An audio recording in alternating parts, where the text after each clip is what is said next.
First, make silence. Over. पिला माने आमे पूर्व क्लास रे गोटे कागज साहाय्य किपरि डंगा तैयारी करिबा शिखिथिले। तो आज यही क्लास रे आमे माने विभिन्न तुम बही दि जाइथिबा विभिन्न कार्य गुडी को संपादन करिबा। ताले तुमे माने तुम बहिर पृष्ठा नंबर 7 बाहर कर। केते पृष्ठा नंबर 7 ताले पृष्ठा नंबर 7 रे गोटे दुई गोटी कार्य देइछि। तार कार्य 1 टा को आमे आलोचना करिबा। कोन आलोचना करिबा? कार्य 1। कार्य 1 रे दि जाइछि तुमे माने ताले भलो भाबे ताको पढ। कोन देइछि ना एथर तुमे चित्र रे देखा जाइथिया परि खंडे कागज आनो। इहार चारिटी धार बा पाख अछि। ताले एठे आसिला धार बा पाख। धार बा ताको कहै जे कोन पाख अछि। तार पिला माने तुमे माने समस्त गोटे कागज नियो। मु मध्ये गोटे कागज नेउची। ताले पिला माने देखो एटा गोटे कोन होला ना गोटे कागज खंड। ताले पिला माने कोन कहिला ना यार केतोटी धार बा पाख अछि। धार कहि परिबा नहले पाख कहि परिबा। ताले देखो पिला माने एटा गोटे धार 1, एटा मध्ये गोटे धार 2, एटा गोटे धार 3, एपडे मध्ये गोटे धार केते देला 4 धार अछि। ताले आमे जडे गोटे खंडे कागज नेबा तार केतोटी धार बा पाख अछि? 4टी धार बा पाख अछि हैला। ताहार कहिछि वर्तमान एहार गोटिए कोण को चित्र रे देखाई दिया जाइछा परि मोड़ी दियो।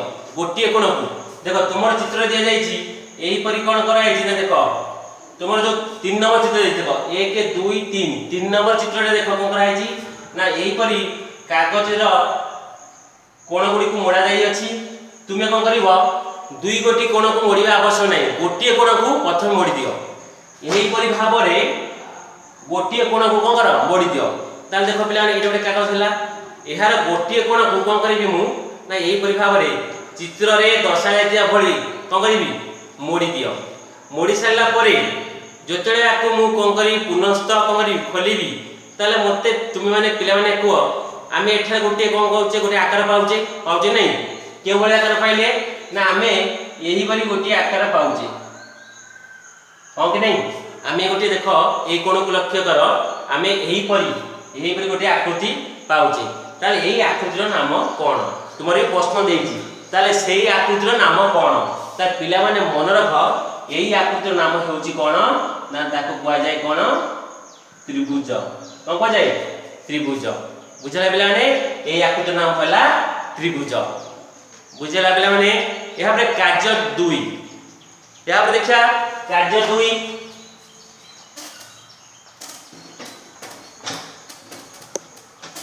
कार्य 2 देखो पिला माने कार्य 2 रे तुम मानकर 4 गोटी आकृति देछि। तले कोन कोन दे देखिबा आमे आकृति गुडू आगे करि देबा। प्रथम आकृति देछि एपरि। द्वितीय आकृति देछि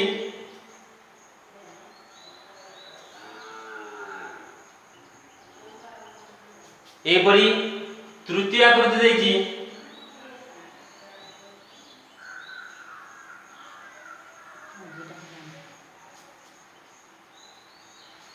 चतुर्थ आकृति देछि एपरि। बुझेला पिला माने ताहाले देखो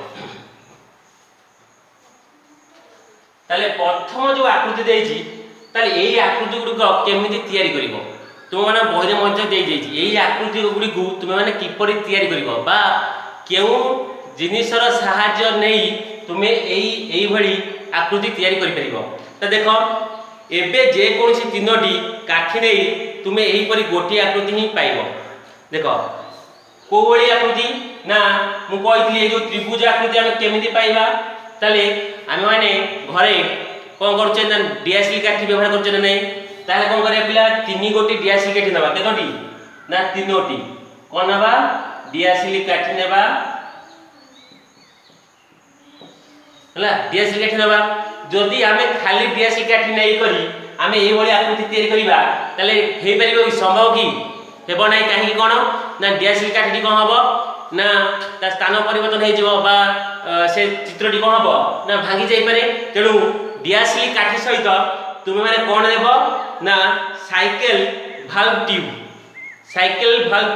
देखि दियो तुमे माने पिला माने ना साइकिल भाल्व ट्यूब कहले चक्का रे कोन भाल्व ट्यूब का दिया जाय जो पटे आमे कोन करू ना चक्का भीतर आमे कोन करता पवन टाको पुराई थाउ होला सेटा साइकिल रो भाल्व ट्यूब नेबो एवं ये दुईटी काठी को प्रत्येक दुईटी काठी को कोन करिवो ना भाल्व ट्यूब तुमर चित्र दिया जाय देखो तुमर चित्र दिया जाय अछि मो एटे गोटे जो कला चिन्ह देछि सेटा हो कोन भाल्व ट्यूब ता माने दुईटी काठी को गोटिए भाल्व ट्यूब साहाय्य रे कोन करायछि संयोग करा जाय अछि सेही परि तीनोटी काठी को भाल्व ट्यूब साहाय्य रे संयोग करिया पई हेले केतोटी ट्यूब आवश्यक तीनोटी भाल्व ट्यूब आवश्यक तीनोटी काठी तीन गोटी भाल्व ट्यूब बुझला पिला माने ताले आमे जो चित्रटी पाइले तार नाम कोन हेबो ना त्रिभुज बुझला ताले प्रथम चित्र को देखिबा ताले पिला माने तुम मानक पाई मोर प्रश्न प्रथम चित्रटी को आमे बा प्रथम आकृति को पाया हेले केते गोटी केतोटी डीएसएल काठी आवश्यक हबो तुमे ने कुओ केतोटी ना तुमे कोन देबो 1 2 3 4 ताले मोर 4 गोटी कोन तेरे दरकार हबो ना डीएसएल काठी केते गोटी भाल्व ट्यूब दरकार हबो ना देखो एई कोन रे गोटी भाल्व ट्यूब लागिवो बुझौची ए कोन रे गोटी ए कोन गोटी ए कोन गोटी तामे 4 गोटी भाल्व ट्यूब आवश्यक हेबो बुझला पिला माने ताले आमे एई गुला रे 4 गोटी डीएसएल काठी रो साहाय्य रे आमे एई परि गोटी आकृति तयारी कर परिबा ताले एई आकृति रो नाम कोन ना देखो ना जते एई आकृति तयारी करबा तुमे ने लक्ष्य करथिबो आर चारि पाख बा धार कोन होउची ना समान रहउची चारि पाख बा धार कोन होउची ना समान रहउची तेणु आकु आमे कहबा वर्ग क्षेत्र कोन कहबा वर्ग क्षेत्र आगबा वर्ग क्षेत्र कहबा बुझेला से परिमाण देखो पिला माने द्वितीय चित्रटी देखो ना केतोटी डीएसएल काठी आवश्यक हबो ना 1 2 3 4 5 ताले एई आकृति पाया पे हेले मोर 5 गोटी कोन हबो ना डीएसएल काठी आवश्यक हबो एवं केतोटी भाल्व ट्यूब 1 2 3 4 5 तामे एथुर पिला माने जानि पार जे ना गोटी आकृति तयारी करिया पई जेते गोटी डीएसएल काठी आवश्यक हबो सेते गोटी कोन हबो ना भाल्व ट्यूब आवश्यक हबो बुझेला कोन जेते गोटी डीएसएल काठी आवश्यक सेते गोटी भाल्व ट्यूब आवश्यक ताले एई चित्र को हम कोन कहबा ना ताले तुमे माने प्रथमे तार पाख बा धार को गणी दियो 1 2 3 4 5 ताले केचोटी पाख अछि पांचोटी पाख अछि तेनु ताको हम कहबा पंचभुज कोन कहबा ताको कहबा पंचभुज पंचभुज आर कारण कोन आर पांचोटी धार बा पांचोटी बाहु थिबारु ताको हम कहले पंचभुज बुझेला पिला माने सेही परि तृतीय चित्रटी पाया पई हेले मोर केतोटी डीएसएल काठी आवश्यक एबे तुम माने निश्चित रूप रे कहि परिबो केतोटी 1 2 3 4 5 6 केतोटी 6 गोटी डीएसएल काठी एवं 6 गोटी भाल्व ट्यूब मु कहि सारची जेते गोटी काठी सेतोटी भाल्व ट्यूब ताले एठी वर्तमान मध्ये को आर केतोटी पाख बा धार अछि बा केतोटी बाहु अछि 6टी तेनु आकु कोन कहबा ना षडभुज कोन कहबा षडभुज कहबा कोन कहबा आकु हम कहबा षडभुज कोन कहबा षडभुज बुझेला पिला माने ताले हमें विभिन्न डीएसएल काठी एवं भाल्व ट्यूब को नै विभिन्न आकृति किपरि तयारी करबा आलोचना कले एवं कार्य 3 टाकू आमे परवर्ती क्लास रे आलोचना करिबा बुझला पिला माने तेणु तुम माने भल भाबरे कार्य 1 एवं कार्य 2 टी को करिया पई अभ्यास करो थैंक यू सो मच।